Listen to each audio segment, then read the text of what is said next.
дарси дуюм дар бораи тақсими касрҳо дида мебарем. Дар ин дарс тақсими касрҳои бо ифодаҳои мураккабтарро дида мебарем. Барои чӣ мураккабтар? Вай ифодаҳоро ба қавсҳо ҷудо карда метавонем. Аввал ба қавсҳо бояд ҷудо кунем, баъд тақсим ва зарбро иҷро карда метавонем. Амалҳои тақсим ва зарбро. Биёем якчанд ифодаҳое ки ба қавсҳо ҷудо мешавад онро ба хотир биёрем.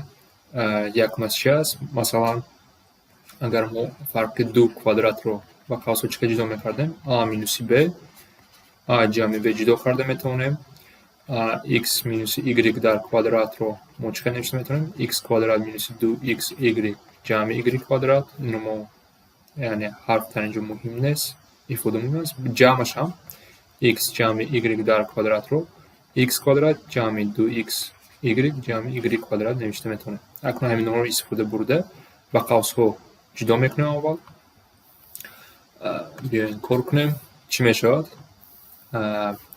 ифодаи касри якумро ҷойшро иваз намекунем. Чӣ хел ҳаст? Ҳамин хел менависем x ҷамъи y ва махраҷро ин фарқи ду квадрат, яъне якум формула истифода бурда метавонем ва он мешавад x минуси y x ҷамъи y.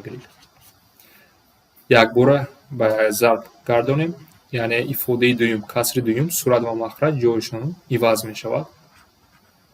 Вақти ба зарб табдил медиҳем, хати каср дар боло x квадрат минуси 2x ҷамъи y квадрат, яъне мо инро x минуси y квадрат ки аст навишта метавонем ва дар поён 3x ҷамъи 3y, 3 адади як хел аст барои ҳар ду ифода, 3-ро аз қавс бигирам, x ҷамъи y мемонад. Ва вақте ки мо тақсим мекунем, ҳар ду инро ба қавсам гирифта метавонем, бе қавсам навишта метавонем барои яъне дидан ва осонтар ихтисор кардан. Акнун биёем ифодаҳои як хелро ихтисор мекунем. Дар инҷо x ҷамъи y дорам, дар поёнам дорам, ихтисор мешаванд. Баъд x минуси y дорам, дар инҷо ҳам x минуси y дорам, вайҳо ҳам ихтисор мешаванд. Ва чӣ мемонад? Дар охир, яъне инро ба қавс ҷудо кардан шарт набуд. Дар боло x минуси y мемонад. Метавонем бо қавс нависем ё ин ки қавсро кушоем, яъне бе қавс 3x ҷамъи 3y. Ин ки их навишта метавонем x минуси y 3x ҷамъи 3y. Бо як савол бароем. Дар мисоли ду бо инҳоро чӣ хел тақсим мекунем? 4 ифодаро нигоҳ кунем, ба қавсҳо ҷудо кунем як ба як. ифодаи якумро мо чӣ хел навишта метавонем? А квадрат ҷамъи 8a ҷамъи 16. Барои ба қавсҳо ҷудо кардан мо аз якум формулаи сеюмро истифода мебарем. Чӣ хел мешавад ин? А ҷамъи 4 зарби А ҷамъи 4, яъне А ҷамъи 4 дар квадрат. Ифодаи ду дар инҷо 16 минуси А квадрат, ин фарқи ду квадрат аст, яъне мо инро 4 минуси А 4 ҷамъи А навишта метавонем. ифодаи се гӯем, сеюмаш, инам фарқи квадратҳо аст. 25x квадрат минуси 1, мо инро 5x минуси 1 5x ҷамъи 1 навишта метавонем. Ва чорум ифода бигзорем, ин бошад 15x минус 3-ро мо 3-ро аз қавс берун агар биёрем 5x минуси 1 навишта метавонем. биёем акнун ин ифодаи тақсимро ба зарб гардонем. Вақте ки бо зарб менависем чӣ хел менависем?